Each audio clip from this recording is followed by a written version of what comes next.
Kolera adalah penyakit diare akut yang disebabkan oleh infeksi usus akibat terkena bakteri Vibrio cholerae.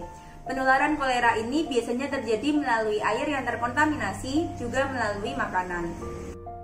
Vibrio cholera memiliki banyak serogrup, tapi yang menyebabkan wabah ada dua, yaitu kolera 01 dan kolera 0139. Tidak ada perbedaan penyakit dari kedua serogrup tersebut. Sekitar 1,3 juta dari 4 juta orang di dunia terkena kolera tiap tahunnya, dan 21.000 dari 143.000 orang meninggal karenanya. 1 dari 10 orang penderita kolera menderita gejala parah seperti diare, muntah, dan kram pada kaki. Bakteri ini biasanya ditemukan dalam air atau makanan yang terkontaminasi kotoran penderita kolera. Tempat yang padat penduduk dengan sanitasi, air, dan kebersihan yang tidak memadai memiliki resiko paling tinggi terkena kolera. Bakteri ini juga banyak terdapat di air payau dan pesisir. Infeksi bisa berasal dari makanan laut atau kerang yang dimakan mentah. Pada masa kolonial Belanda, sudah banyak terjadi berbagai macam penyakit di wilayah Hindia Belanda. Salah satunya adalah penyakit kolera. Penyakit kolera banyak ditemukan di wilayah Jawa Timur, seperti halnya di Surabaya dan Madura. Jawa Timur merupakan wilayah yang memiliki penderita kolera terbanyak sepanjang tahun 1918 hingga 1923. Tentunya, ada faktor-faktor yang menyebabkan terjadinya wabah kolera di Jawa Timur pada tahun tersebut. Salah satunya adalah karena penjajahan, lalu kurangnya sanitasi lingkungan, pertumbuhan penduduk yang cepat, iklim, pola hidup, dan kebiasaan masyarakat. Namun hal ini bisa teratasi dengan memperbaiki perumahan yang kumuh dengan menggunakan sistem KIP, Kampung Improvement Program, pada tahun 1923. Program ini difokuskan untuk memperbaiki saluran air bersih, pembuangan air kotor, dan penggunaan jamban umum.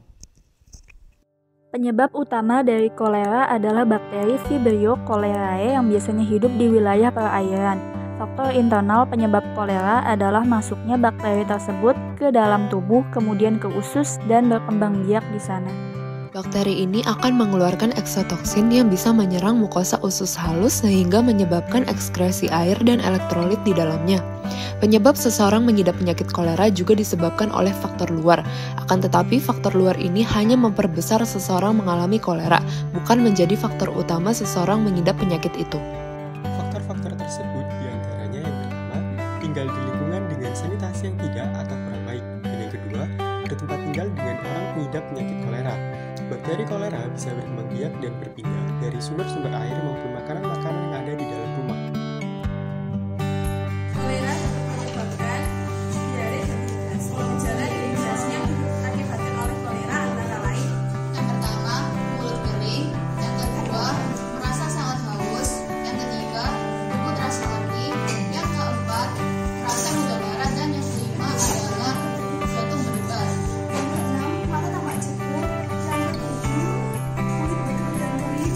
Yang kedelapan, hanya sedikit atau tidak memungkinkan. Anak yang menderita kolera akan lebih merasa dehidrasi dibandingkan orang dewasa. Dan jika tidak diobati, kolera bisa berakibat fatal dan bahkan pada beberapa jam saja.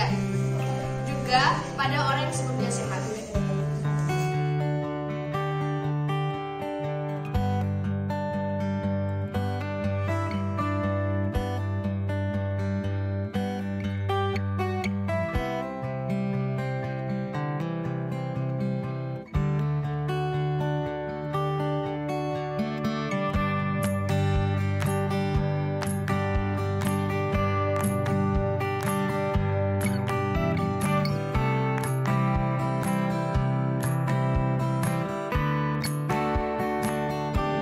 Pasien dengan penyakit kolera biasanya akan diberikan obat tetrasilin 4 kali 500 mg.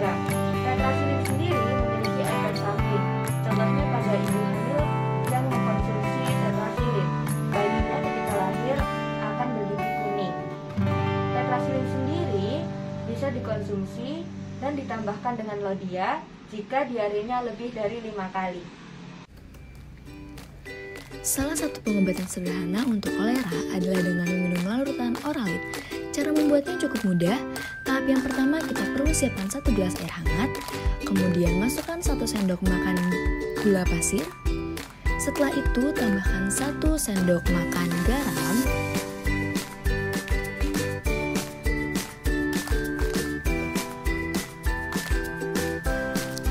lalu kita aduk hingga merata tercampur seluruhnya.